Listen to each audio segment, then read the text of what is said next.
የአማራ ፋኖ በወሎ እንጀራ መለመን አይቻልም። ቤት አማራ እንጀራ መለመን ክልክል ነው። እንጀራ ማንለምነው ግን ሳይርበን ቀርቶ አይደለም።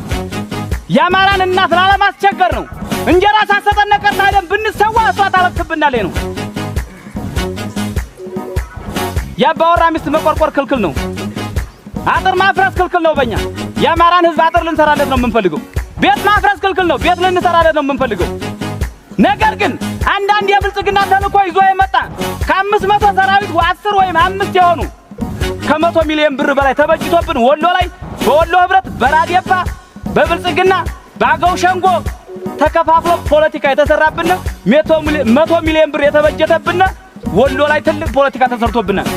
እኛ ውስጥ ገብተው የብልጽግና ስራ የሚሰሩ ይኖራሉ። ይሄን ዩኒፎርም ለብሰው ፋኖ ነኝ ብሎ እኛን ሊያስጠላ ያባወራ ሚስት የሚለክፍ ሊኖር ይችላል። ማን አንተ በለው። ድርጅታችን አባት አለው። የኛ የአማራ ፋኖ በወሎ ወይም ቤት አማራ ነው። የኛ ድርጅታችን ቤታችን አባት አለን። የኛ አባት አለን መጠሪያ።